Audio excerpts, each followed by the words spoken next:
and demonstrates their products in some way.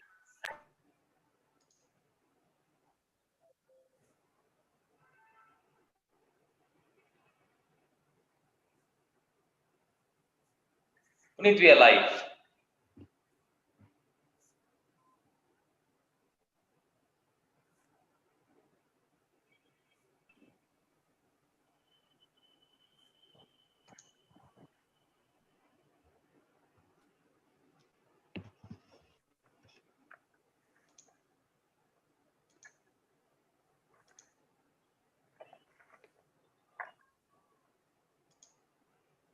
Puneet, you have to unmute yourself. You are muted.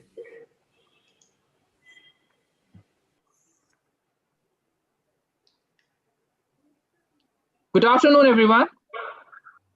Welcome to the IGBC webinar, Walking the Talks of Green. Many of us would have joined us yesterday, but those who missed, let me assure you that this 1.5 hours would be giving you the best return of investment when we listen to the four of the green stalwart. This webinar series, which has been entering into the final days, is a part of a Green Building Congress, where we also have an exhibition which has been running till 27th of November. May I request to join us and have a visit at the exhibition. Before that, just sharing the glimpse of Green Building Congress.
Thank you, Sarna, for sharing the presentation, the video, the glimpse of Green Building Congress.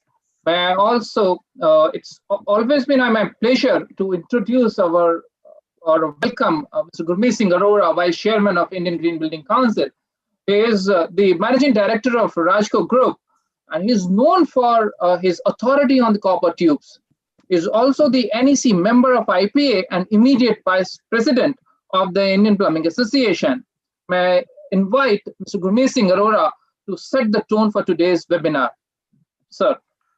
Thank you. Thank you. Good evening, ladies and gentlemen. The dignity of the human person mandates its acknowledgement along with the sound and logical augmentation found in the concept of implicit inclusion of the five elements of nature as a birthright: Jal, Vayu, Agni, Akash, and Dharti. The right to this is thus inalienable. In the opening remarks, the United Nations Secretary General, Mr. Antonio Guterres, in the United Nations Action Climate Summit states, there is a cost to everything, but the biggest cost is doing nothing.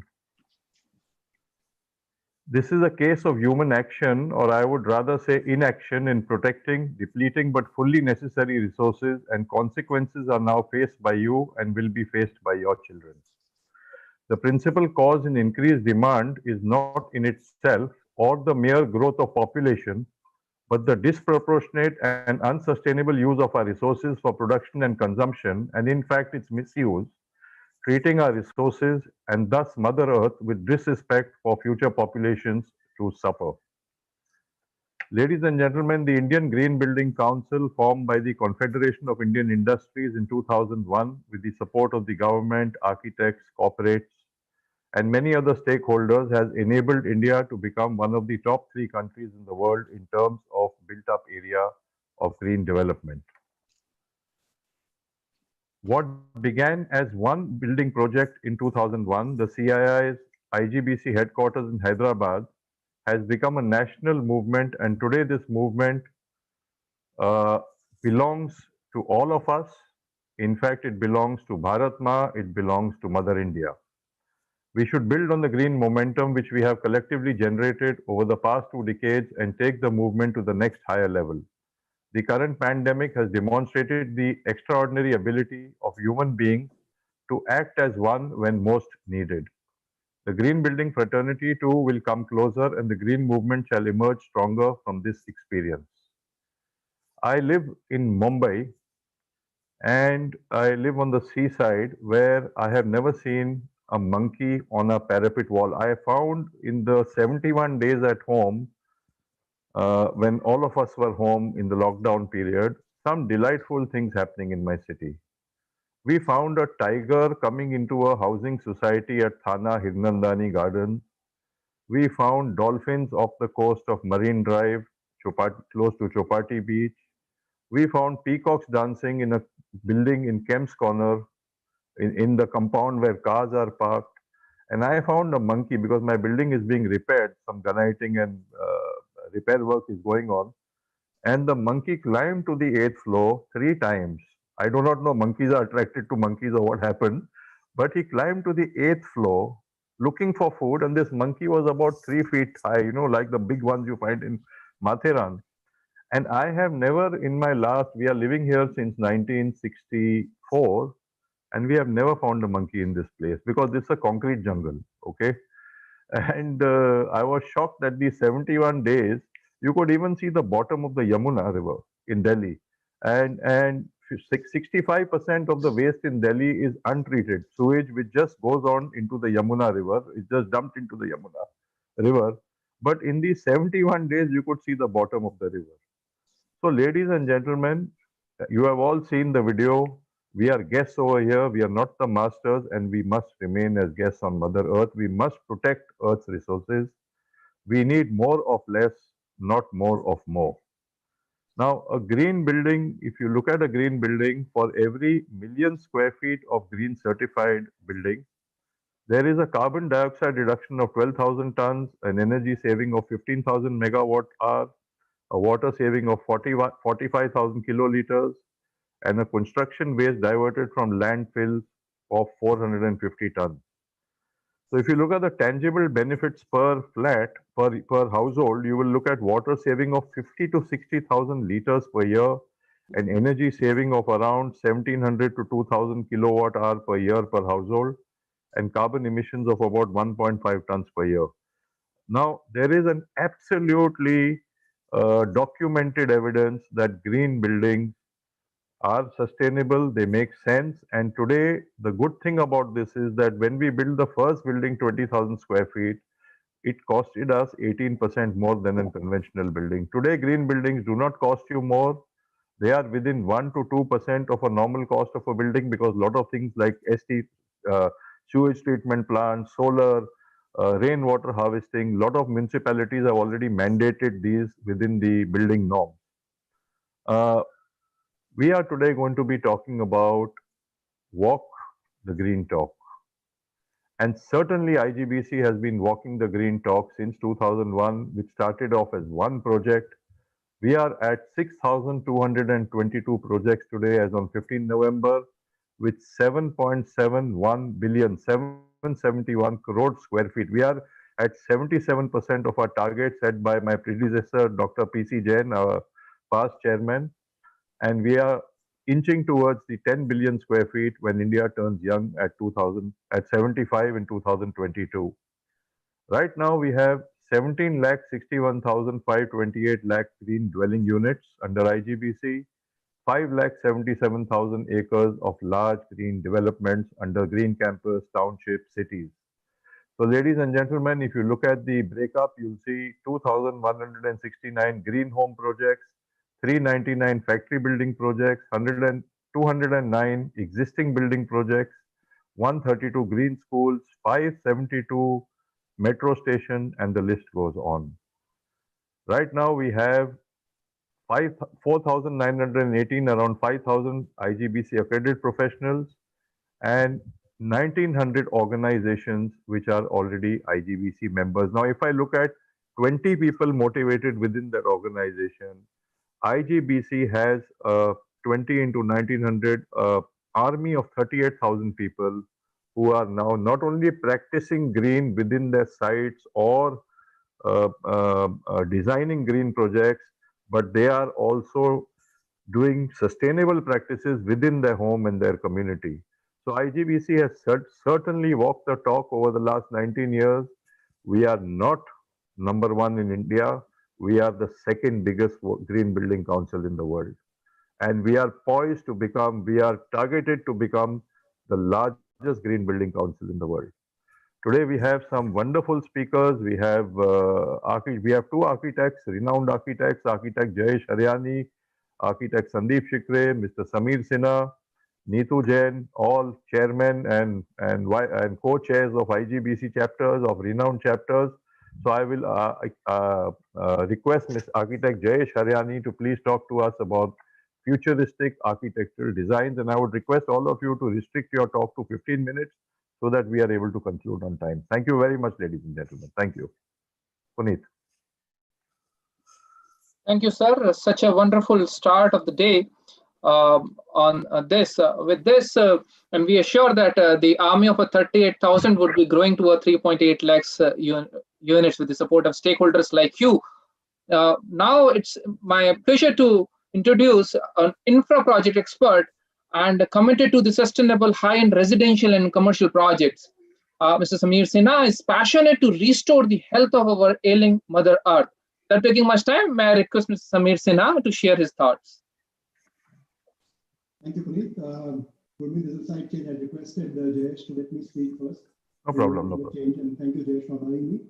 I have an engagement a little later, but I'll join back again before we end for the question answers. So thank you for that. Puneet, if you can share my screen. So you can share, sir. Okay, 1 second.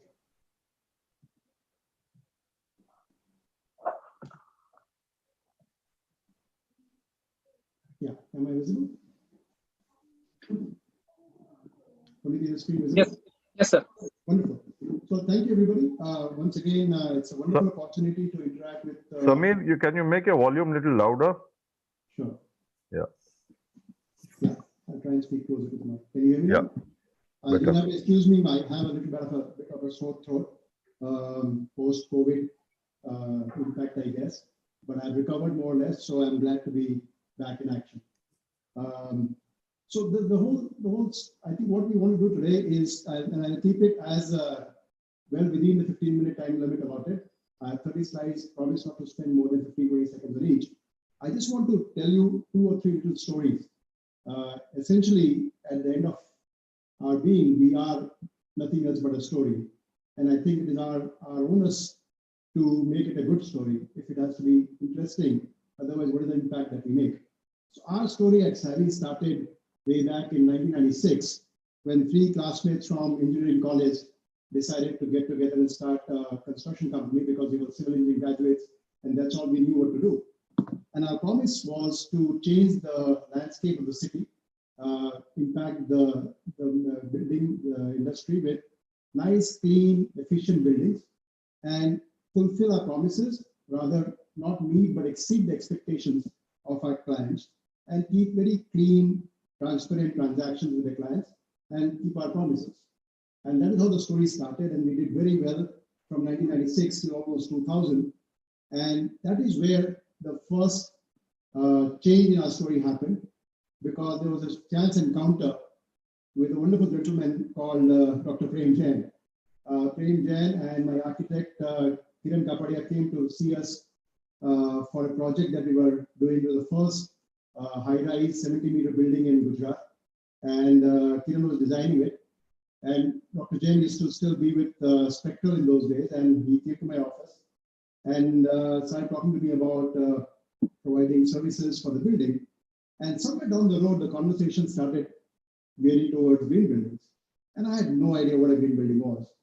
And that was the day in 2000. That 15-minute meeting ended up being 2.5 hours. And by the time Dr. Jain had left, he had given me a warm embrace, which was his characteristic style. And since then, we've never looked back. We haven't built anything, not an inch of non-green space since 2000. All our projects since then have been green. That is where we changed. Our tagline used to be building futures. And in 2000, we changed it to building futures sustainably. And that is where our journey with green building development started. We have, over the years, been leading the market trend in terms of, we have a lot of firsts to our achievement. The first, like I said, the first tallest commercial building in Gujarat, first green building in Gujarat. We built a green Jain temple, the first zero waste discharge facility. We have a large skill development program that we run in Gujarat. We built the first 18-hole championship course. We had installed water meters way back in 96, 97 in our projects in Gujarat, which is still a very big rarity because we don't value water the way we should. We have just finished building a sports academy as part of our township. And then we have the first green township also in Gujarat.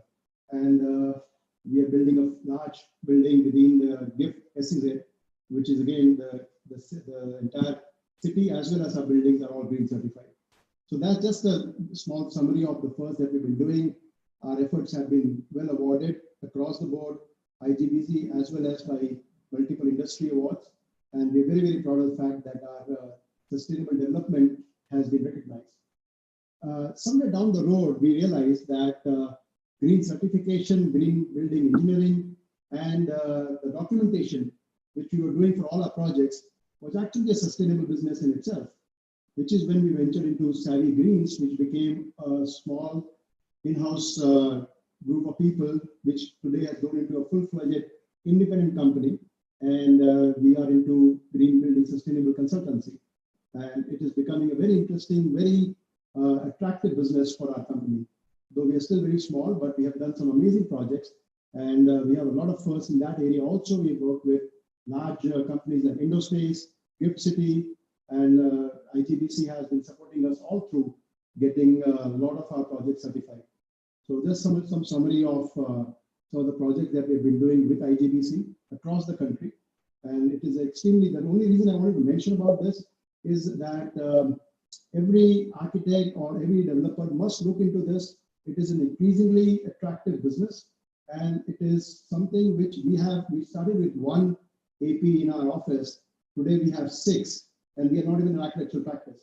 So we have more or less almost 70% of the people in our Savvy Greens business are from within the company that we have been able to reassign and retrain, and all of them have been AP certified. So it's a good business to get into, I strongly believe. and there's a lot of potential that is happening and a lot of work that is coming up in the country.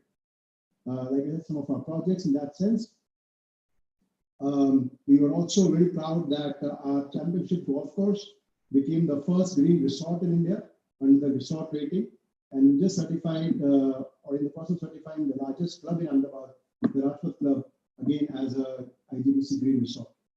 We have taken the initiative of every leading rating that IGBC comes out with and try and get projects certified under that. We've also been awarded by IGBC for this. So what is the story we are talking about today? Walk the talk is like Gurmeet said, this is just an indication of what we have been doing to Mother Earth. This is the famous Pacific garbage patch. This picture, the patch that I show here, is about 3 times the size of my state of Gujarat. And there are several such garbage patches floating around in the ocean. Just another reminder of what we are doing to Mother Earth. We're losing almost 150 species of plants, animals every day, each and every day. And obviously, it's not something that we can ignore because it is all our doing. There was a very interesting documentary on Netflix that I saw the other day called The Social Dilemma. I'm sure a lot of you must have seen it. It's highly recommended. Please watch it if you've not. And though it talks about the whole social media menace that we've created for ourselves, there is a lot of awareness in that about the environment and about what we are doing to Mother Earth. This whole pursuit of profit at all costs that we have almost gotten into like a mad race without worrying about what impact we are creating, only because we are not getting penalized for the damage that we're creating to Mother Earth. Today, sadly, a dead tree is worth more to us than a live tree. And that the way that economy, the way it is working, we are becoming consumptionists from consumers. We are consuming durables, things which are supposed to last a long, long time, are now being consumed in 2 or 3 years. Washing machines, refrigerators, cars, and then what is happening to all of that? It's all going into landfills. So we really need to review the way we live, we practice, we build, and I think the onus is on us. The government is doing its bit. There are regulations in place. There are a lot of bylaws, there are a lot of laws, there are a lot of rules and regulations. But instead of waiting for somebody else to really tell us what to do, we need to take the initiative and we need to change the ways we live and we function and we operate our economy. It is a stark reality that by 2050, 3.5 billion people will be living in cities without infrastructure. And that is the reality that we are facing, and we are creating that with every day with just the migration that is happening in Gujarat. Every small town is becoming a city. Like every year, we are transforming a Morbi into a Rajkot into Ahmedabad into a mini Bombay, and that is something that we are not really solving that problem today because we are not looking at our cities the way we should. The whole I found something very interesting. This has become more or less a passion with me for some time now, and this goes back to what Gurmeet just mentioned, that we need to do less of more and more of less, and not more of more. This whole power of without is a very interesting exercise being done at MIT by Kent Larson and Norman Foster, where we are really looking at our cities without the essential notional conventional methods that we have been. For example, and there's just some ideas I want to throw out before we get to the point of what we have been doing with our buildings, is sanitation without sewers. We need to become more and more, like we said, zero discharge, only consume what we can discharge within our complexes. Urbanity without roads, walk to work. Cities need to be planned with that. Mass transportation need to be planned in a way where we can do the last mile connectivity without congesting our roads. Power without grids. We have 2 resorts that we have built where we are practically coming close to having only positive discharge into the grid and not using anything on the grid, entirely dependent on solar. These are all possibilities. These are not futuristic concepts. This is all happening. Mobility without cars, food without soil, and there's so many of these ideas. If somebody said to us, even 6 months, 8 months back, learning without schools, we'd be saying it's a crazy idea. And look at what you're doing today. Nobody's going to school, and yet we are still, all our children are still learning. And that is not something that will, I'm sure this is something that will change the minute COVID is over, but I'm sure we will also move towards a whole new dimension, a new paradigm of how we will educate our children in the future. There are many such ideas, and I just want to leave this as a thought, just to build an idea on what should be our responsibility in the future, especially post-COVID. I think we've had a lot of time to reflect on our ways, our conventional ways of doing things, and what is really meaning of the true economy that we are pursuing. So that's the story that we have been, that has been influencing us. I used to always say that, whenever we went to, especially to developers, is why should we go green? And the argument used to be for people, for planet, and for profit. And I've changed that. And I keep saying every time now that we must do it only for 3 reasons: profit, profit, and profit. Because there is nothing else. There is profit for the people, there is profit for the planet, and obviously there's profit. And the numbers are there to convince them. It's no longer even it's almost stupid not to be green. So let me give you a small case study of 2 buildings, 2 scenarios where we are looking at 2 buildings, very similar size. One was built in 2011. The other one we're just finishing in 2019, which is called Pragya. I'm not going to all the details, but we have broken down the cost from the HVAC system, the BMS, building envelope, STP, FLS, plumbing, everything in detail. And I have the numbers. So if anybody's interested, I can be more than happy to share this with them. But the analysis we have done is for conventional building versus green building in 2011 versus the green building in 2018. Actually, it should be 2019. So the 4.5 lakh square feet building, it was 114 rupees and 11 paise more expensive in 2011 versus a conventional building of the same size. This is an IGBC green certified gold certified green building. The percentage difference was 6.3%. We built a similar building at the end of 2018-19, which is again exactly the same size, more or less the same specifications, which was built in the GIFT City. The difference was 22 rupees and 67 paise, which is 1.02%. These numbers are also, like I said, almost a year old. This is over a construction cost of about 2,200 to 2,300 rupees a square feet. This is a verified number to the last penny, including all charges, all costs, and more or less the same kind of design. This percentage of 1.02, like I said, again, is a bit of a misunderstanding because we're not looking into the cost saving for water, because water is supplied free to the project. We're not looking at the quality of air impact. We are not looking at the health impact. We are not looking at the comfort. We are not looking at efficiency, productivity, sickness. None of those non-tangible values have been calculated. These are only purely engineering values. And again, like I said, it's a no-brainer. Why should anybody build anything else than green? Similarly, we looked at the life cycle analysis. And this is something which is very important. We have been doing this for all our buildings for the last almost 15 years. To give you a summary on this, I said like was the, so this is 2 buildings that I'm comparing again from, 2 buildings, yes, a conventional building, which was about 2 lakh square feet versus the IGBC green building, which was built in 2011 in certified green building, which we continue to operate even today. For the first 3 years, there was a 28% saving in electricity of the same building. That saving went up from 28% to 53% over the next 5 years. This is incrementally going up. Right now, we are at almost 58% in the same building. Only because, like I said, the efficiency is better.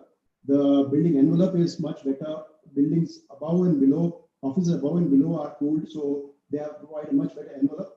The efficiency of the cooler is much more efficient because the operating of the building is now full and efficiently we have come up with a much better BMS system to manage the building. We have a great team that is running the building very well. And this is again almost a 10-year, 12-year-old building. And the 53% saving does not mean much to us today, but what we try to do is we send them an invoice every month with their detail of HVAC cost, BMS cost, what is their common area cost for CAN charges. And what is important is we send them, if you look at the bottom here, we send them a comparison saying you have utilized this much, this is what your electricity bill is, and your total saving this month is 31%, which translates to almost 5 to 6 rupees a square feet.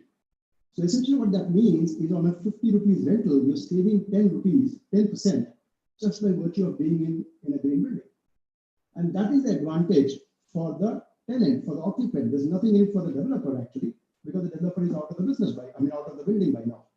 But as in more and more tenant occupied buildings are coming into being, as costs are becoming more expensive, real estate is becoming more expensive, these are the kind of factors which will really help us do business. And the proof of this is the list of clients that we have. A majority, I'm just ending in two seconds, Puneet. This is what the proof is. Majority of these clients that I'm showing you were here only because they wanted to be in a green building. That is a mandate given by the corporates. They had no other option but to come to our buildings because we were the ones promising them green efficient buildings. So that's pretty much it. I don't want to belabor. I'm trying to keep it as simple as we can. Well, Samir, the benefit to the developer is your reputation, which you have built over so many years, sir. Yes, and like I said, that was the third profit all around. There's no doubt in it. Yeah. So that's my story. Thank you so much for the opportunity. Very well said. Very well said. Thank you, sir. Thank you for sharing your thoughts and the experience as a developer, that how the going for a green is making a business sense, and we truly learn from these kind of case studies. With this, it's always been a pleasure to talk about architect Jayesh Biryani. As an expert from a building and design industry, professor at the Texas University. Sustainable blend of architecture and technology. He would be presenting this. Architect Jayesh Biryani. Yes.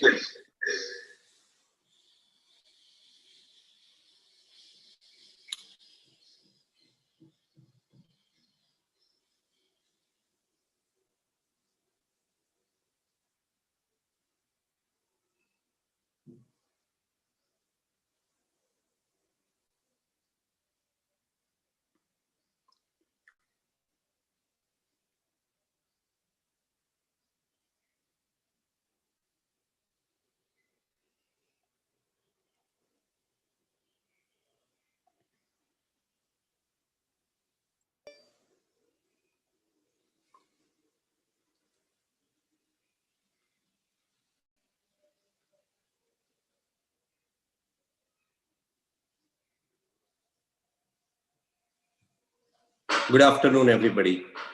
Can everybody hear me? Yes, sir, we can hear and your screen is visible, sir. Okay, wonderful. First of all, I'd like to just introduce the topic. This topic was given to me, futuristic architecture, and then IGBC asked me, would it be okay to speak on this topic? And I said, I'm not don't have any crystal ball, but I will try to show the futuristic architecture to my best ability. So how entire thing evolves in the world of architecture and in the profession of design. I'd like to touch on some of the aspects because that itself builds the story for today's themes. That the way we do design is we always look for creating communities and values that guide the way. We like to put people first, do what is right, always design with community in mind, are driven to achieve as a team, and we feel that we are always better together. So these are the core values that drive our passion, our designs, and our future. our team, INI Design Studio, that we represent, and that's what we practice in India and South Asia with that brand. We have created a process that helps us to have defined stories throughout the entire journey of designing and building projects. And entire process is guided by 10 metrics, as you can see: humanism, the story, innovation, integration, sustainability, context, aesthetics, content, performance, and representation. On our process and these metrics, there is a book published by a US publisher, available on global bookshelves. I would encourage everybody to go through the process, so I don't have to dwell in the details of it, but it's an interesting story about 10 metrics that guide us. Similarly, another book is published on our work and our processes by Mapping India, talks about our design philosophy and our collaborative way in terms of working together with the same ethos. So I encourage to look on that also. As far as INI Design Studio, just a brief introduction. We have expertise in most of the sectors that you can see on the screen.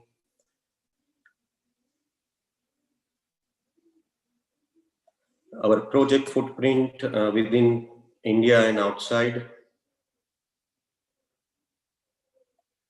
And last not least, we have in-house pretty much all expertise that would be required for delivering a sustainable project within under one roof. Our locations in India and some internationals. And legacy-wise, we started our brand and introduced our brand in India as Berthill. We merged with another global brand called Stentec, and we rebranded, restructured for India, South Asia, and now using INI Design Studio brand for South Asia region. Coming to the topic, futuristic architecture. I started thinking about it once the topic was given to me, and I got confused that what really futuristic architecture would be. So confusion started. I looked online, I could see, oh, sci-fi, green, real, abstract, white, modern, minimalistic, fantasy-driven architecture. So more confusion out of the topic. You can see all are tagged as futuristic buildings or architecture. More and more you can see, which did not give me a sense or a connection that why a future would look like this. So I started looking and thinking myself, what will it look like? Will it look like this? Still, I was not able to connect with it. Will it look like this, this, or this? So a lot of these images flash across to mind that all when we think of a futuristic architecture. But what really would be the essence of it is what I wanted to find out. So I said, okay, if I have to say, understand and define future as a word, it comes to time that is still not come. And how do I define it? Futuristic is even more, what is going to happen? So time that is not come, but you start thinking about it, that what is going to happen, an expectation of advancement of progressive development. So the first thing I came to my mind is that to really define the future in today's context, it should have some connection with today. So what is it rooted with? The thing that came to my mind is what priorities we set today and what we put in action out of that. That will really define future. And as a design profession, what do we do is the another question, and how do we really get to the futuristic architecture? And the way I look at it is we create physical framework for life, and purpose should be to facilitate enhancement. So put the professional mind or a design head and start thinking about beyond design, creating a physical framework for life and life's enhancement. So as I said, how do we really define futuristic architecture? Depends on priorities that we set. And I started writing down priorities. What would be the priorities that will help? Number one, designs that cut across innovation, creativity, technology, and social changes. The idea is to constantly influence and transform industries and the role within them, because change is constant. We need to reinvent and influence us and to the industry. Priority two, designing and developing with greater social and environmental impact. Design with more focus on wider impact that built environment to on society and environment. So that's the priority two that comes to my mind. Priority three, build on social consciousness. Consciousness is the driver. And balance, striking balance between social and economic value. So here as Samir Bhai said, profit, profit, profit. Yes, that will eventually realize, but I think the drivers have to be more balanced between social and economic values. Priority four, alignment on role of professional for the future. Today, the architect become a director for design, value creation, construction, and the diverse delivery of the projects. So it's not just about design. It has to be more inclusive, holistic, in making it more sustainable.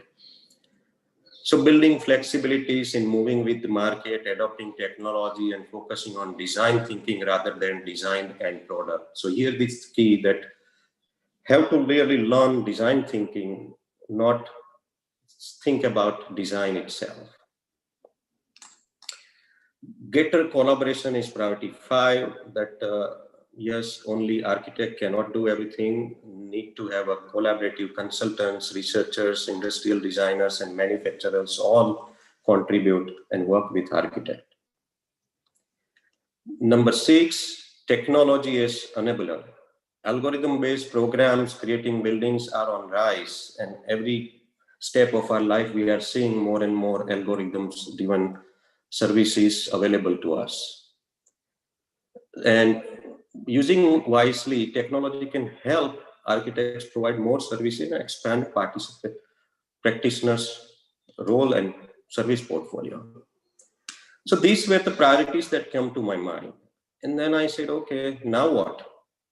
How do I start? And then say, okay, model at a smaller scale.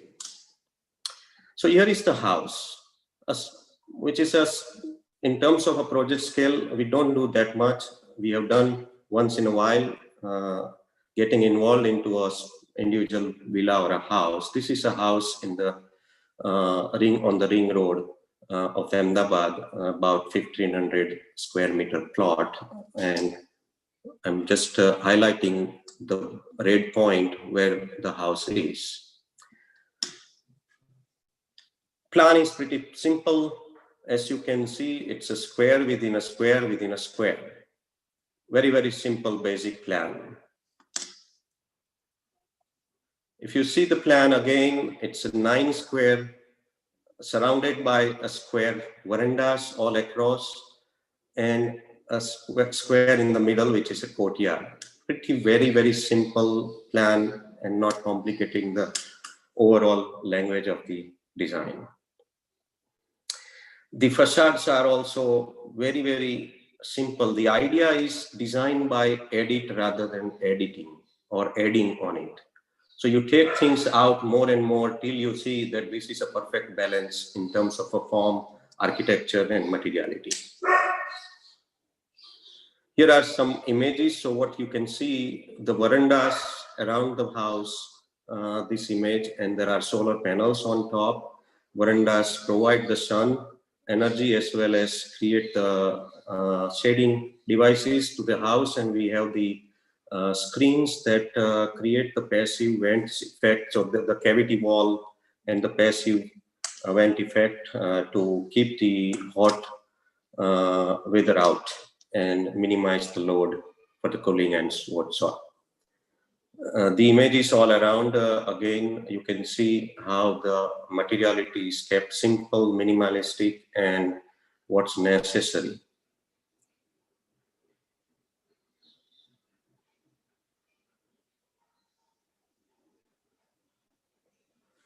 The central courtyard, again, is the Brahma of the house as Vastu. This house is designed using all principles of Vastu, as that was one of the requirements by the owner.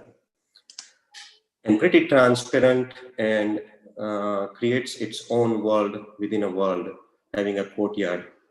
And on top of a courtyard, we introduced these movable, removable panels. So depending on the season and weather and sun, they can be rolled up or moved out, and having this that brings the ray of light, and as sun moves, it creates the dynamism inside the house.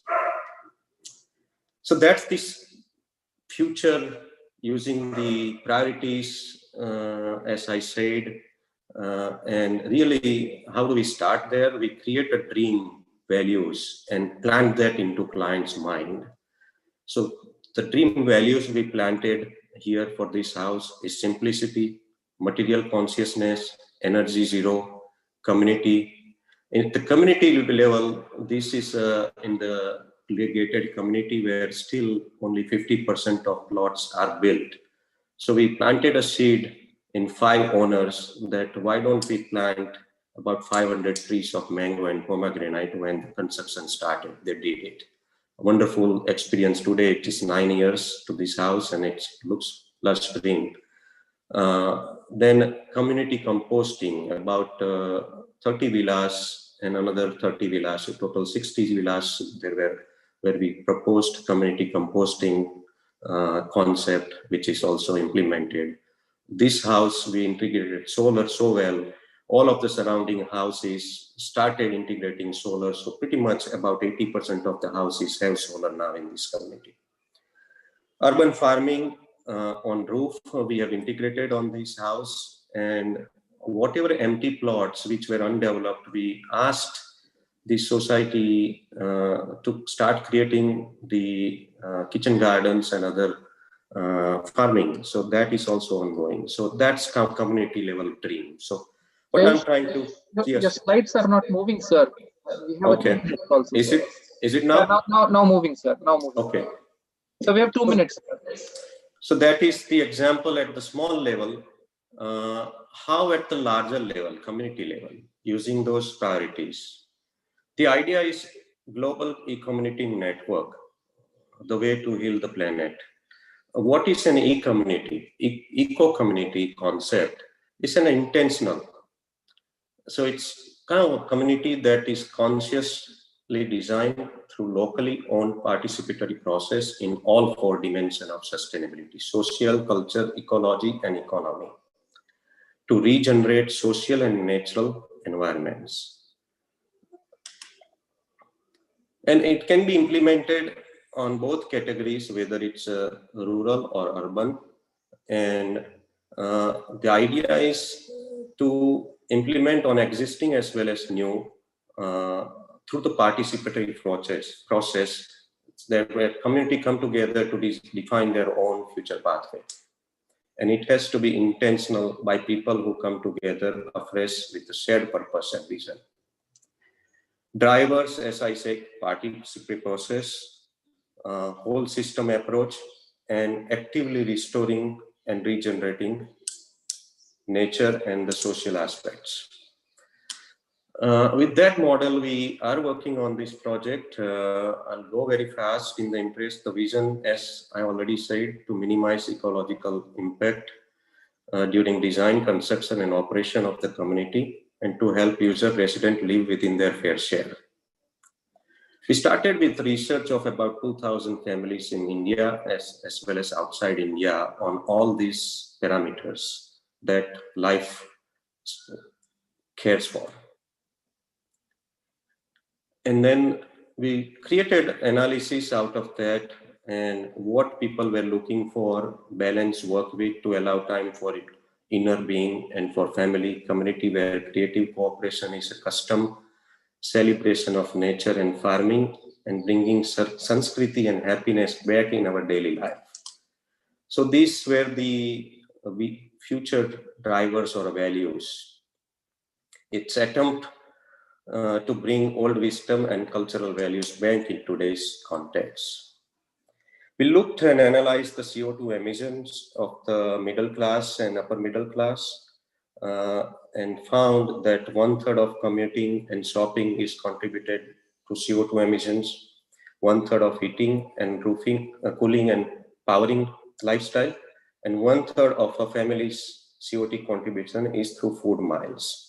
We wanted to address all these three CO2 emission patterns through the design and integration. So our approach was radically different. One is current approach, which is developer approach, and Sanskriti approach. So long-term versus short-term, life cycle driven. I'm talking the Sanskriti approach. Then buy and tenant pay higher operating cost versus throughout life users reap the benefit. Pretty much use less resources, will generate less CO2, and inclusive and integrated. So that was the approach. And the program was defined working with the client and research methods that all elements of life has to be programmed and integrated in this project. And then we detailed out the program elements, and here is the master plan of a 125-acre model of an eco community, which includes all of the life's need in about 125 acres for 10,000 people. The idea was, again, conscious placement and orientation of every building using the resources and the architectural language more wisely. As you can see in this diagram, all buildings are about ground plus 4 to 7 stories. On top, we have a solar. Below solar, we have a urban agriculture. Below that, we have occupiable spaces. And between the buildings, we have this courtyard. So if you have a 40 degree in hot climate, the design itself brings down to 32 degree without any cooling at courtyard level and inside at 30 degrees Celsius. So we have modeled this. As you can see, so we have utilized the same land for 3 to 4 times. So urban farming, so you are growing fresh produces, you are generating green energy, and you are also getting the developed spaces for work, live, and learn. Solar farming was... Yes, sir, may I request to please conclude, sir. We're running short, sir. Right. So the project generates about 16 megawatt for its own use. Urban farming wise, there's a lot of experimentation that we did to make sure that it is going to work. And some of the prototypes that people can use on their balcony to grow things. We are working with 2 companies outside in US to work. Here are the final images of this work that is being designed.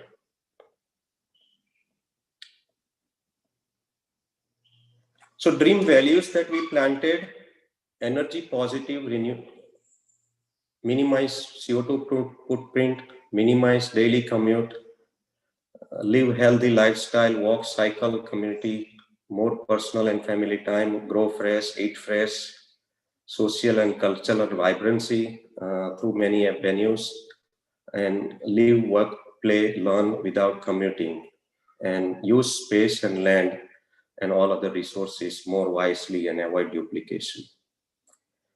Similar model is done in Govardhan Eco Village by Guru Gaurandas, very, very successful model of a network of eco villages. Similarly, just the last 2-3 slides, at community level, I covered the house level, I covered the community level. Now at the global scale. So idea came to a master planet. So we plan to redesign the Earth like interconnected communities. So draw up a master plan for Earth to analyze and validate that a sustainable human presence on a planet Earth is attainable with existing technologies. So we design like what we do, community planning or a city planning. Now it's time where approach would be like, let's design a master planet map. And research shows that if we do that way and use things wisely, I think same population or even 10 billion people could enjoy a high quality of life if environmental issues were tackled holistically. So sections wise, 10 sections we are working on with many collaborators. As you can see here, just the last example of this thesis is master planet thesis is the creation of a single power grid to supply every country with renewable energy, thereby solving the current problem of inconsistent supply. So with all solar panels in the world linked up, the daylight side of the planet could power the night side. So those kind of radical things have to be thought and debated and see how we can really come up as a holistic level at larger global level. Concluding, the future will shape up based on how we consciously combine the wise use of modern technology and resources with traditional heritage and wisdom. If we do it right, it will massively contribute to addressing our global issues of poverty and environmental restriction.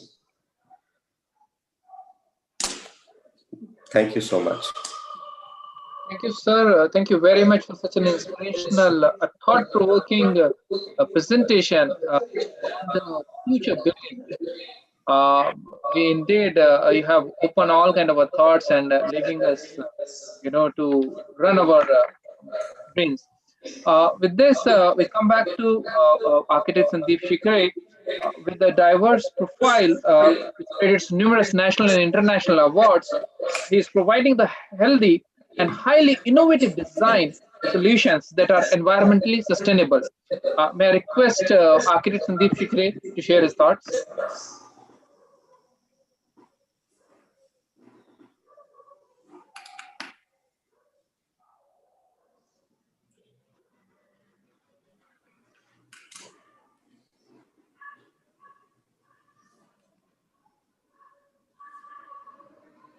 Is my screen visible to all of you? Yes, sir. It is Yes. visible and well audible, sir. Visible, So Sandeep. there was a absolutely wonderful presentation by Samir, followed by my fellow colleague Jayesh.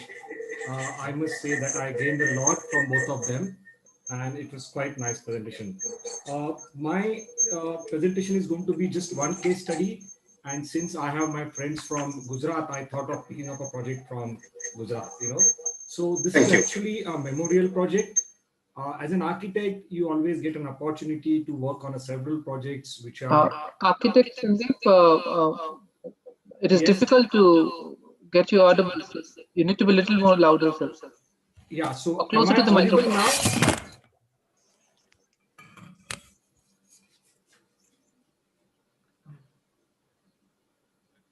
Is my voice audible now? Better. That is Sandeep, better. Sandeep, if you go to your mute and you go there and put the mic on full, audio setting. Yeah, audio setting is full. I think there is some problem with the network. Probably suddenly it has dropped down. Okay, maybe. But is it clear now? Yeah, much better, much better. Okay, you are able to see my screen, right? Yes. Okay, so I was saying that I was quite overwhelmed looking at both the presentation by Samir and Jayesh. And my project is about a memorial.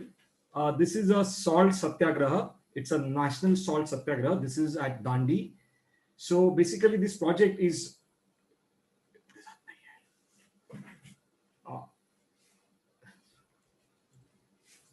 Just give me a minute. There's some issue here with the.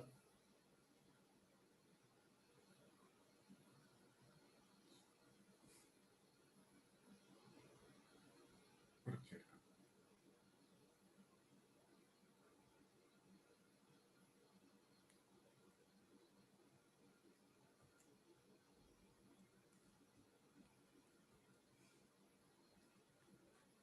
Yeah, so is the screen visible to all of you now? Yes, sir. Yeah, so this is about the National Salt Satyagraha Memorial, which is at Dandi. And this is, of course, for our father of our nation. You know, he has a very unique characteristics in which he would say, in a gentle way, you can shake the world. So this particular project is a memorial, and this project is an experiential memorial. Normally, when you talk about a memorial, it is about a very static kind of a memorial where people would come and see. But this memorial is very engaging, and it is a very experiential memorial. This depicts the entire journey of Bapuji from Sabarmati Ashram till Dandi. So just the highlights of this particular salt satyagraha, when Britishers actually put the curfew and put the restriction on people to meet the leaders, Bapuji was very smart. He wanted to have a purpose to meet people, and he created an Andolan on salt because Britishers levied a tax on a salt. And he said, you cannot levy a tax on salt because it is something that can be made at home.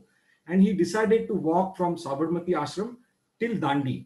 And that was a 241-mile journey. That's why it has a very significant value for this numeric figure 241. So it was a 24-day and night journey where he stopped at 24 places, gave a speech, and connected with the people. So the whole idea of this particular memorial is to depict this Bapuji's journey. And the space was given by the central government to HLDMC, which is High Level Dandi Memorial Trust, just next to Saifi Villa. Saifi Villa is a place where Gandhiji concluded his speech, and he was declared as a winner for this particular salt satyagraha, and he could actually break the ice with the Britishers. So there is this around 16 acre of a plot which is allotted next to Saifi Villa, extremely challenging plot. This was a design competition floated by IIT Bombay, and we are honored and fortunate enough to win this competition. So on this 16 acre of a land, there is a beautiful story that was scripted by a great Gandhian, Professor Kirti Trivedi. He has said that let's make a memorial which is more of an experiential, whereby the people who will visit this will virtually feel that they are experiencing those journey which happened in 1930. So this is a master plan. The master plan actually brings you from the Saifi Villa to the main complex. And as I said, it actually gives you that journey of a 24 days and 24 nights. This is a picture when the project was under progress. You can see the land was extremely challenging. There was a lot of cotton soil there, no visible signs of any rock. So we had a huge amount of a struggle while creating any built environment over there. But we could do that with the help of a lot of good stalwarts. So this is a bridge where actually Bapuji started his journey from Sabarmati Ashram. So this is an actual picture of the bridge. And we wanted to depict this bridge to begin the journey for this memorial also. So we could depict that bridge at the place where the Saifi Villa. So this is actually the bridge from where you start moving towards a memorial. And when you go closer to the memorial, you see there is a very, very simple, humble entry. As Gandhiji always believed in no barriers, always believed in inclusiveness, this memorial had no compound wall. There is just a simple chain link fencing which has to be there for the purpose of demarcation. So as you come from this particular bridge, there are two granite boulders, natural boulders, which we got it from Hyderabad. And there is this entrance door, which is made out of a recycled wood. So everything here is Swadeshi. Everything here is very organic, very less use of any toxic or any synthetic material. So it's as organic as possible. Then we had to create this man-made lake because this whole journey was next to water. So there is a 4 acre of a lake, which was created there by putting up a impervious geofabric liners, but this is very green. This water we have to change only once in a year because it has an oxygen bubblers. So the same water will recycle and will remain fresh, and it is also very safe. So as you go ahead, you see this kind of entire journey next to that particular lake, which wraps around the lake in the center. And these are the 24 monoliths. So a person, a visitor goes through this particular journey. Each of these monolith actually depicts the story of that particular night when Bapuji stayed. And these monoliths have been prepared by who's who. We got almost 68 sculptors from all over the places, and they have sculpted this particular picture of that particular night when Gandhiji gave a speech and had interacted with people. So these are all bronze murals, and again you can see it is sculpted out of a single boulder of a granite, and it just scooped out the space, and these monoliths have been created. So one walks through these monoliths, and he goes through these all 24 monoliths, and he understands the whole story as to what happened during those 24 days. Then comes a main journey where these 80 marchers were there with Bapuji right from day one till he concluded the whole march, So we identified each and every marcher's visual identity, and each and every marcher's visual identity was then depicted into a bronze statue. And there is this kind of a gesture where you feel actually you walk through these people and you are actually a part of this whole journey of a Gandhi march. Then comes a main hero A-frame. So this A-frame actually represents a folded hand. And there is a beacon in the folded hand, which is a glass cube, which actually represents a one piece of a salt. So whenever people would look at it, it actually shines in the sky as to celebrate and commemorate that victory of a salt satyagraha. We actually wanted to make this A-frame of a 241 meter, but due to Gujarat Development Corporation's request, we made it 40 meter. So this is a stainless steel A-frame which holds that glass beacon, which actually represents a piece of a salt. And it's a night monument. You have a beautiful lighting in the night. So this A-frame again was tested with the wind tunnel analysis. And this is something which is quite engineering and architectural marvel. So after you visit this A-frame, actually below that A-frame, there is a beautiful sculpted statue of a Bapuji, which is done by Anna Bhau Sate. We call him as a Sadashiv Sate. And this statue is also not a static statue. It is where the Gandhiji in a action while walking into a Dandi march. After that, you walk towards a welcome center, an exhibition gallery, and there we got these 41 solar trees. And this is actually something that helped us to make this memorial not only net zero, but energy positive memorial. So these 41 trees actually forms a nice landscape element. They give you a shading device, and they actually generate an energy which is more than what is required to be consumed. So these solar trees, as we go ahead, they nicely reflect in the evening in the water, looks aesthetically pleasing character for the whole monument. And people actually like to rest under these particular solar trees because they give a lot of shading device in a daytime. So when we talk about a net zero, the first principle of a net zero to consume less. There's no point in consuming more and then making it net zero. So we ensured that the whole memorial is very green. It has got a very good microclimate responsive architecture where natural ventilation is there, very less dependency on the energy. As less as we require only 70 kVA of energy. So we followed all the principles. IGBC clearly defines how the net zero building can be done. We did that with the people. As I said, a lot of passive strategies were incorporated to ensure that the energy consumption is very less. All the structures have a natural ventilation and so on. So this particular solar tree, actually, if you'll see it here, this is 2 months data, which says that the energy generated was 13,525 units, whereas we consumed 8,695. So it's not only net zero, it's a net positive memorial. This is actually a graph which shows that we required total demand load of 75 kVA, and we got almost 144 kWp on grid and off grid solar energy, which goes back to the grid and also which remains on the on grid. So this is actually a technical detail of a solar tree. Again, thanks to IIT Bombay, which is very difficult thing to do it, which aesthetically looks nice, acts as a tree, and it has those movable arms which actually directs the solar panel to the direction of the sun path. So this is how the whole technical details was evolved, and that same what you see actually helps us to get back the energy back to the grid. And that's how it looks from the top. Prime Minister was very happy to be there because when he was there to inaugurate this particular memorial. As you complete this journey, you come to these structures where there is an exhibition gallery, there is a library, there is a community center, and there is also a small staying facility for the researchers. This logo is also very artistically designed, where you have these 80 marchers. Their faces have been kept around the Bapuji, and that's the logo. There is a beautiful gesture, what we call as a salt making workshop, where you can actually make a salt within 6 minutes. And that salt becomes kind of a memento or a written gift when you go home from the memorial. All the architecture of this structure is quite in resemblance with the Sabarmati ashram. All of these materials are quite in harmony with what Gandhiji used to live at Sabarmati ashram. And this is an exhibition gallery where you have all the memories and the very rare occasions which are captured into that gallery. Open courtyard planning, large verandas for people to come and conglomerate. And this particular gallery is named as a 241 because this journey was 241 miles. That's the inside of the gallery. You can see there's a Kota stone flooring. There's a very simple, very regional materials which has been used there. And this is actually at the time of inauguration where the dignitaries were also enjoying the full walk for this particular memorial. There's a virtual reality which has been shown there and so on. So I'm quite happy that this memorial is open now. And every weekend, I believe there are 20 to 25,000 people visit this memorial. There are also a school study tours have been happening there. So it is actually serving the purpose for which it has been created. Some of the pictures that will give you an idea about the whole memorial. That's a lake which is right in the center, which actually gives you a reflection of an A-frame. In the evening, also the monument looks quite nice. All of this lighting is also very green. There is no night pollution.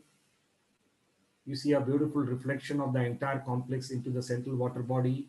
And that beacon saw actually, lit very well. And that is been from the entire Dandi places. So these were all the stalwarts who were involved along with us. As Jayesh very correctly said, nothing can be done alone. You have to have a collaborative excellence where all the stalwarts, we were quite blessed being an architect to work with this who's who. And with the efforts of the collaborative effort, we could complete this monument. And most importantly, the contractor who executed this memorial is also a local person. It's a Sri Ganesh Corporation, which is a local firm who took the initiative and did a fabulous job over there. So I'm just going to take you through a small 2 minutes film, which will give you an idea about the whole memorial.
So that's it from me.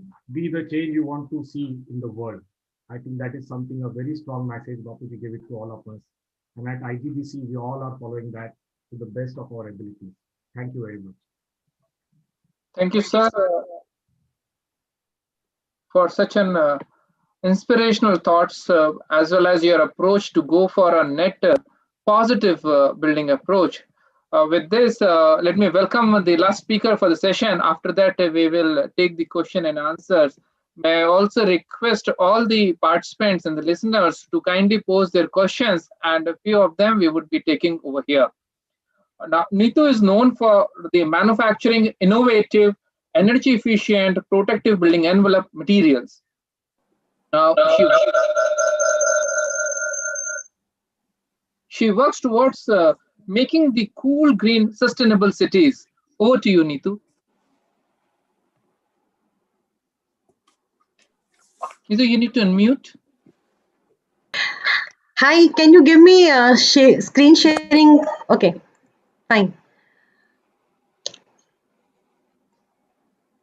So, hi friends, this is a different experience. So, all the expert speakers were there, Samir ji, Jayesh ji and Sandeep ji. And it's my privilege also, and this is making me nervous also. So after them, I have to speak. They are such a good speakers, and the experience and the credibility that they have. But I'm privileged that I'm on that platform today. So exactly, I had something other in my mind, when I had to present. But after hearing Samir ji and Sandeep ji and Jayesh ji, I again went to my journey also. So I really welcome all of you and thanks for giving me this privilege. And one question exactly triggered me today once again. So though we are managing this challenges these days, but what's the next challenge? So what's the next challenge? And the challenge we already are facing is the global warming, climate change. I these sheets have added now only, and spelling mistakes are there. But global warming and climate change is there, but that is with no vaccines. When I started my journey 10 years back, normally whenever I used to take my cool roof coating to anyone, any developer, any architect, they used to ask me, we don't want anything for cooling. So, do you have anything for waterproofing? So, every time I used to face this question only. So, anything, do you have anything for waterproofing? And I was with the logic. So, we give waterproofing along with the cooling. Because, if you don't do cooling with the temperature variation, your roof will have expansion, contraction, and the cracks will reopen, and the crack will be actually leading to the water leakage. So whether you do water treatment, if you don't go for cool roof, so your water leakage will water treatment will fail, and you'll have to go for cooling. So it took so many years just to find out and just to tell everyone. So heat treatment has to be first, or water leakage treatment has to be first. So that was the question 10 years back when I started. So at that time, I had this question. And today, again, I have the same question when we see the scenario of global warming and climate change. So what concern should be the first? See, somebody is taking campaign of water management, somebody is having campaign of some other things. But what has to be first? First, save water or whether reduce heat. So, by saving water, can we manage heat? Or by managing heat, can we reduce the evaporation of water and have more water for us? So, again, I was having this striking questions, and I thought I should put it here. So, I also want answer for this today. So, whether we need heat treatment first and then water leakage treatment, or whether we need water leakage treatment first and then heat treatment. So, starting with this exactly, I would like to go ahead. So, we all know that we are actually facing threatening climate change and global warming consequences, and we all are together here to work together and take care of one or the other criteria where we can contribute and help to reduce the climate change and combat global warming. So, increasing temperature is definitely one of the very threatening climate change impact. And as per the IPCC, we know that we should not increase 0.5 degree temperature also. Because of that increase in temperature, we will be seeing a lot of threats, like we already are seeing the storms and cyclones and like seasonal rains and everything. And if we talk about India, India is going to see 200-fold increase in heat waves and deaths due to that heat. If this heat is going to rise and it is going to stay back with us, and it is being predicted that India's average temperature will rise by almost 4.4 by 2100. And the frequency of summer heat waves is projected to increase by 2 to 3 times. We already are seeing this, that the summers are getting elongated these days. The duration of summer is more these days. And the duration of this heat waves is also expected to be double.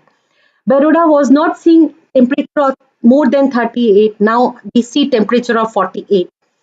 So what are the impacts of these heats? This leads to a lot of impacts, health impacts. There is a lot of mortality that is going there. Due to the heat waves, increased heat waves, direct related mortality is also there. And because of the heat health impacts, the indirect climate change mediated health impacts are also there. Another is the heat distress that we are facing, and that leads to more of crime and quarrel rates. More than 25% of every city lives in slums and are underprivileged, and they are living under metal sheets, and metal sheets get heated to a very great extent. And because of that, like the quarrel rates and crime rates are also increasing because they feel a lot of heat distress. So what exactly is causing this heat? At every time exactly, I'm telling you that heat is in India exactly is having a lot of solar hotspots, and most of the time it is seeing the summer season wherein sun is shining, and sun is the major source of heat generation. Nowadays, we all know that urbanization is taking place, and more than 50% of world's population is residing in urban centers. And this is leading exactly to a lot of concrete jungle creation. When the concrete jungles are there, so what exactly is the reason that heat is being generated? To understand that, this is the solar power distribution. We can see this graph. This is very important. And once we know what is the main culprit, we can exactly take concern of that. So in solar power distribution, if we see UV light, visible spectrum, and ultra IR spectrum. And when we see to the logics and the facts, these IR spectrum radiation consists major portion of the solar radiation, and these radiations are responsible to generate heat. These radiations strike any surface, get absorbed and converts into heat energy. The radiation energy is converted into heat energy. And friends, you will be astonished to know that when atmospheric temperature is 40 degree, the surface temperature of any concrete building is more than 65 degrees centigrade temperature if we see by laser gun. And that 60 to 65 temperature is coming inside the building. The roof are getting heated up to 65 degree temperature, and that heat ingress is there. If it is a metal body, the temperature goes to more than 75 to 80 degrees centigrade in peak summer time. And that heat is coming indoors, and that is why you will see that in major of the industries, the metal sheets become like a oven, because the roofs are getting heated up. The process of machines exactly is also releasing heat, and the atmosphere becomes very much heated up, and it's very difficult for the labor to work under that atmosphere. So by these solar radiations which are being absorbed and converted into heat energy, heats up our roof and walls. This increases surface temperature, and this as a result give more heat ingress, and this increases the rate of expansion contraction also, and this provides to water leakage and also thermal discomfort. So this is the major cause of heat generation when we talk about the building envelope. The other indirect impacts of this heat is the food related infection and agriculture, water related infection, wildfires, extreme temperature. Because of the increased temperature, friction is there and the wildfires happens in the forest. Mosquito and tick-borne infections, extreme weather events are there, cyclones and storms are there. Mental health and well-being is a major challenge. We are not aware that because of the heat distress, the people exactly are having mental health impacts also. Outdoor air quality is also being suffered because of that. And the major heat island effect we all want to work on is because of the increased heat. The building envelope is getting heated up, and that heat is emitted in the atmosphere, that is adding into the heat of the urban heat island effect. So the impact of the the reason of the increased urban heat island effect is due to the trap of heat by the buildings, that is by urbanization, dense population, concrete jungles, asphalt roads, small sky view factors, deforestation, lesser vegetation, use of low reflectivity and low emissivity materials. That is very important because major of the construction material is with low reflectivity and low emissivity. Human induced air pollution also is adding to the increased urban heats. So when we see about the typical energy consumption patterns, we see because our buildings are getting heated up, so we have to cool down by using the ACs, and maximum energy consumption is by the use of the AC.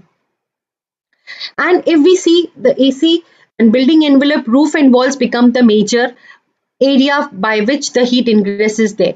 So if we control the heat generation from the roof and walls, probably we can reduce the impact of the heat inside the buildings.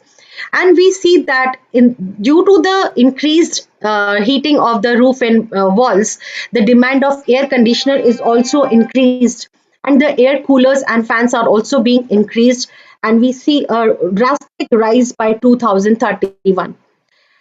And in this COVID times, new norms are there, new designs norms are there, new IGBC norms are there, and in every factor, certain factors are being added to take care while designing. And it is being advised that we stay more in open spaces. And I see like most of the time when we are using AC, then also we are keeping our windows open.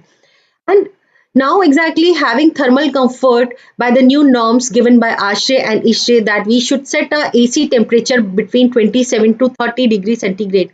So how to feel thermal comfort in that scenario? So we have to use ACs also with caution nowadays. So there are two factors: urban heat island mitigation and thermal comfort. So what is the best solution?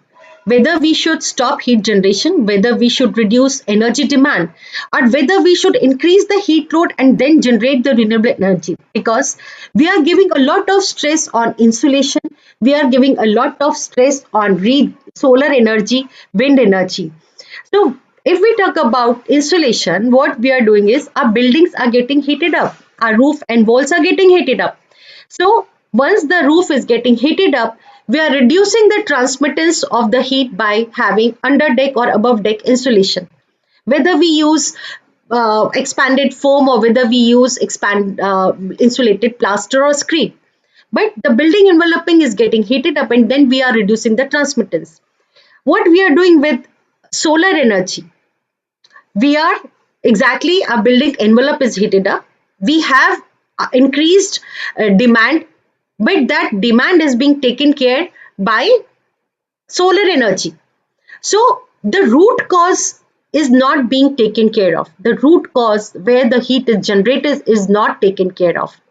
We are using AC, we are using star rated ACs, we are using inverted ACs, and we are telling that we are having saving. But what we are doing? The roof and walls, the building is first heated up and then we are using the energy efficient ACs. So what should be the first step? Should not we stop heating of the roof and walls so that less heat energy is generated and to be transmitted indoors? And less heat is emitted in the atmosphere also. No other technology exactly controls the heat generation at the source itself. So it's the cool roof. I suggest first step is like how we can have, it's not only the cool roof, but any material that reduces your, that increases your emissivity, that increases your reflectivity, and so that less heat is generated. That is very important. So the first step, what I suggest is like most economic and adaptable strategy, that should increase reflectance, increase emittance should be there, increase temperature benefits, increase economic benefits, and increase SRI factors is the strategy that reduce the heat generation at the source itself. So Panache exactly is into this journey, and we aim to create cool green cities. Long back in 2011, I was invited by GSEP Global Superior Energy Performance Group. And there is one initiative of Clean Energy Ministry of US Department of Energy, GCCA, that is Global Cool City Alliance. I got inspired by that in 2011, and I determined that I have to move towards wherein I can give impact at the climate city level climate change, and I'm moving towards that journey now. So we have complete building envelope product, in which a complete building can be protected by heat and water, solar insulation, thermal insulation, and waterproofing. So what our coating is doing, it is reflecting the IR radiation that was converted, that was generating heat. So our coating, the cool roof coating, reflects these IR radiation that was being converted into heat energy. It reflects back the radiation as such in the atmosphere, so that heat is not generated, and thus the temperature of the roof and the walls is not rising up. So once the roof and wall temperature is not rise, it is not heated up, the heat ingress in the buildings is also less, and the heat reflective, the emissivity of the heat, transmittance of the heat in the atmosphere is also less. So this is contributing to reduce the heat island effect also, and it is helping to reduce the AC consumption also, thus giving tangible benefit of electricity saving. The difference between any normal paint and the reflective paint is the reflective paint will give you reflectance in the IR spectrum also, and the normal paint will not give you reflectance in the IR paint, in the IR spectrum. The normal paint will only show the reflectivity in the visible spectrum.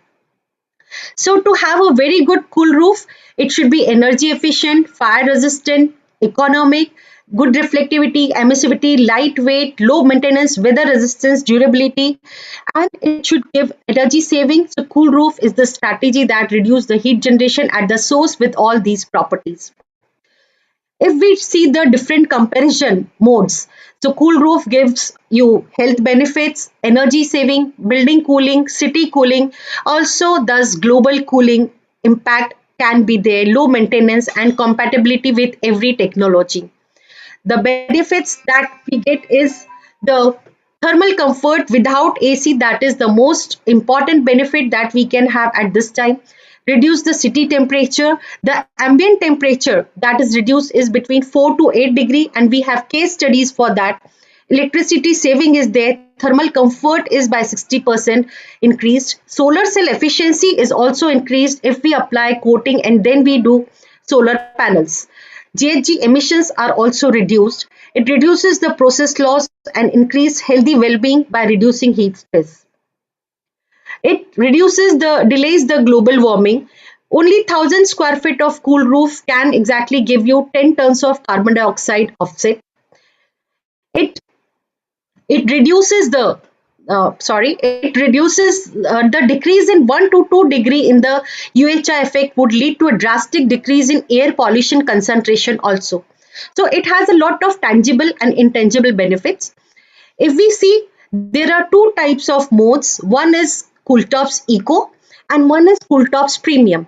Cooltops Eco is a single component product that can be applied directly as a paint, and it is as good as white elastomeric paint, but it does not have much life, 2 to 3 years, and average temperature benefits is also average temperature benefits. But if we want to go with the premium cool tops, wherein like it's a complete system, with anchoring base coat of ceramic base with different mesh size of fillers giving high reflectivity and very strong bonding with the substrate. Then you have elastomeric coating of high reflectivity and elasticity, and then a transparent coating of UV resistant material that gives you very good dirt pickup. So you get very good temperature difference, and we have a case study of 4-degree temperature difference. 4-degree temperature difference taken by Taru. Yes, Puneet, I'm taking care of. We have established references of life up to 8 to 10 years. So this is a highly established and approved method giving you 4-degree minimum of temperature difference taken by Taru, and we have case studies, and on site also we can see that. If we see the cement surface, it looks like this.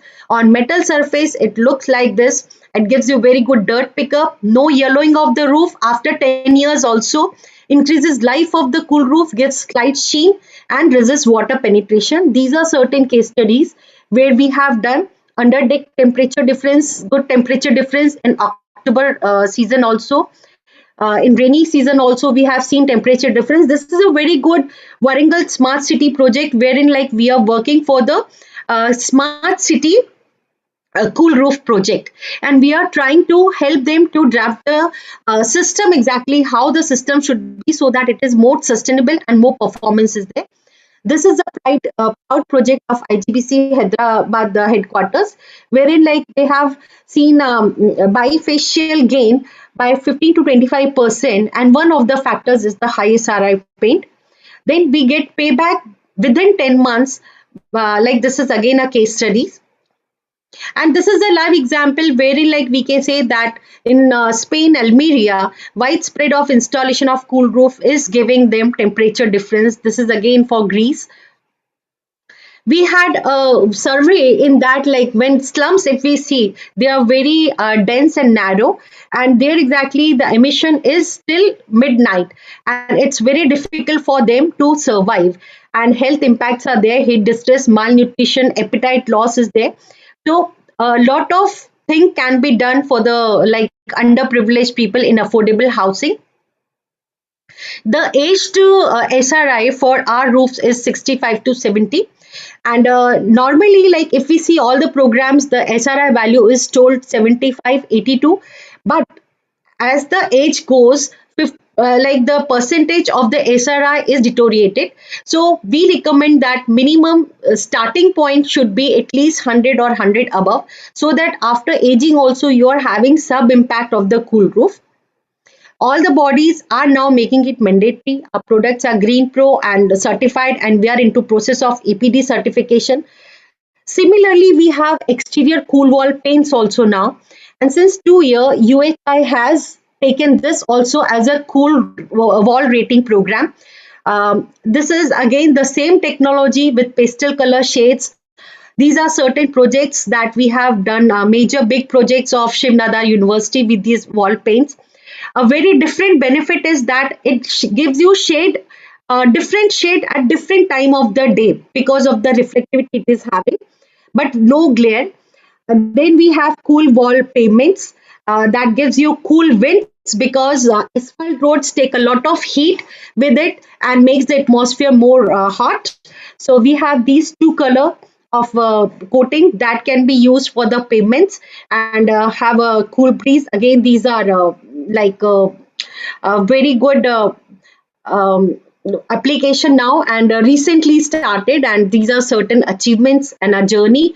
I feel proud to share that now I am CRRC rating committee, education committee member for CRRC, and I have participated in many research projects and started with one product, and it's my journey, Sandeep sir, and many people have seen my journey.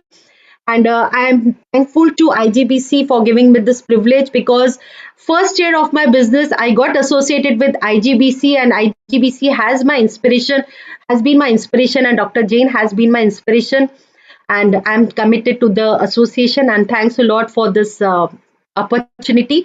And today I feel proud that Asian Paints is also my client, and Bangladesh Berger are in talks with us how we can associate with them. we are the alone with 10 years credibility of the existing sites of Cool Roof. So performance apart from SRI also keeps a lot of value. So this is one message that I want to give. And again, my question whether heat has to be taken care of first or whether water has to be taken care. So I think holistic approach is important. Thank you. Thank you. Neetu. Puneet, will you take question and answers now? Sure, sir. And before that, I would request you to kindly answer Neetu's questions, whether water is more important or heat is more important. Heat or? Heat or saving the energy or saving the water? We have an expertise for I both. think energy costs money, and therefore everybody would say energy, but both are important. In fact, if you look at India, we have 17% of the world's population and only 4% of the world's fresh water.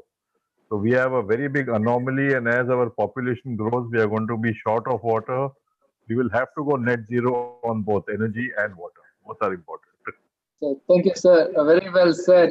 With this, I would request all the participants to post the question and answer in the chat box so that we can take it.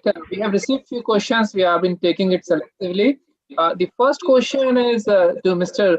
Samir Sinha, as mentioned that the 2% incremental cost is for going green. Still, many developers won't go for it. Can you share the main reason for this? Awareness. It's just lack of awareness purely and nothing else. Secondly, developers are a lazy breed of people. So somebody needs to really push them. And like I was telling you before, till the day I met Kiran and Prem Jain in my office, I had no inclination to go green because I was doing my business, people were coming to me. It was a very demand-driven business and I didn't do change anything. Today, the scenario is very different. Today, I can tell you from experience that every developer, at least the young developers, are going to the architect with a mandate of going green on their own volition. So that is one. Secondly, what has really changed is that the client has become much more aware. Like I was telling you before, majority of our multinational clients definitely want a mandate they have in the company to go for green buildings. So that is the second reason. And the third, the reason why green efficient buildings is not becoming a big demand in India is because we are still only focused on capex and not on the operational part, life cycle cost of the building, which will change as we become more of a tenant economy than an owner economy. In the commercial space, at least, residential is a different story, but commercial buildings, as they become more tenant occupied, they will realize the benefit of life cycle cost of a green building. And that is where the demand is building. So I think the future is bright. Right, sir. Thank you, sir. Thank you very much. The next question is to Architect Jayesh Hiriani, that would this sustainable development poses a challenge to the design liberty of architects?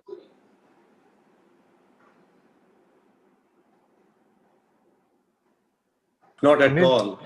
I would say the more limitations are placed on a designer, the more creative you get. So my answer would be not at all. The more you have the challenges to solve, the more creative you get. That's my short answer. Thank you, sir. And Architect Sandeep Shikare, your project has been getting a lot of applause from all the audience, getting the feedback. However, there is a query says in case of winter, the insulation can lead to more temperature drop and a lower thermal comfort. How to overcome in this project? I think this question should be to Neetu more than me. So why don't you take it? I mean, I would love really her to take it up because this is her area of specialty. I can of course answer this, but it deserves her attention for this. So Neetu, would you like to mention that in projects, in case of winter, the insulation can lead to more temperature drops and lower thermal comfort? How to overcome? No, exactly. When we talk about thermal insulation, so thermal insulation actually reduce the hot and cold transmittance both. So when it takes care of cold transmittance and hot transmittance both, it doesn't add to the cooling of the buildings. Yeah, thank you, Neetu. So Sandeep, when you look at an insulation on a piping, even in minus degrees, you have to insulate the pipe. Absolutely. So insulation The works both ways, doesn't you mean know. it's Yeah, can do it both it ways. works both ways. Yeah. Thank you, sir. Again, Sandeep, there's another question for you. That how can a young architects in the country convince project owners towards sustainability and a green rating? Samir has answered this question very, very well. You know, he has shown that action speaks louder than the word. He comes from the developers fraternity, and he has not only been talking, he has advocated his thoughts into an actual reality.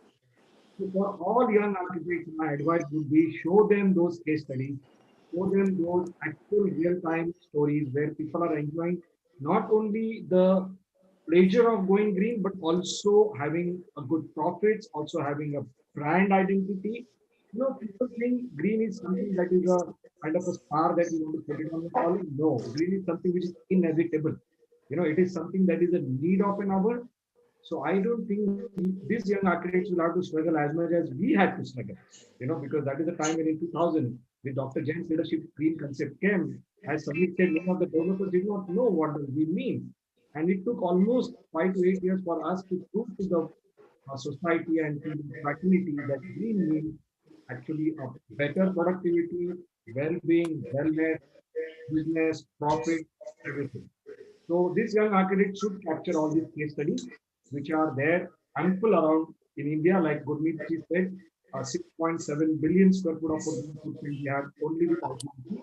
So he can actually make his library rich and show it to his clients. And the ball will start rolling on its own. Yeah, thank you, sir. Sandeep, Can I take the liberty of adding something to what Sandeep just said? Is that something that a lot of young architects are not aware of? Is that if you follow the government guidelines, you are pretty much building a certified gold building. If simple things like the EIA, right, the environmental impact assessment certification required for any building more than 2 lakh square feet, if you follow that, you are going for a green certified gold building. The only thing that the developers are not doing is not going for the certification. Otherwise, they're following all the norms. So if the architect can convince them that we are doing everything that is required to be done, now just take that extra step and get it certified. And that is where I encourage all architects to get AP certified, because then that is a process they can take on within their offices and give a certification to the developer at a marginal cost, which is a win-win for both. So that is something that can be easily done, and the government really is doing a lot for to help get buildings certified. Thank you, sir. There's one point which we'd like to pose to Neetu, that the high reflective paint on a slopy roof would create a glare and discomfort to the passerby. What would be the way out? See, normally the SRI value that is recommended for the sloping roof is minimum 29. So normally for the sloping roof, so high SRI material is not being used, like for 101 or 102. So first factor is that. But if we apply also, then also like whenever we are into dark and then when we go into the sunlight, we see a glare. So it's more of psychological, because it is light colored and because it is having some reflectivity, we feel as if glare is there. But after a week, once the coating is done, so the glare exactly subsidized. So it is not that like long term glare is there. Right, thank you. Because dust particles and everything comes, so the like effect is subsidized. So you know, Puneet, we had a hoarding at the Haji Ali in Bombay, and there was a very beautiful girl and in a bikini, and then they found there were a lot of accidents over there, and then they had to remove the hoarding. So since you're talking about the reflective paint, please carry on. Yeah. So thank you for adding the lighter movements. Having a question: how can an affordable housing project become a net zero energy, water, and a waste discharge? So I'm throwing it open to Architect Jayesh.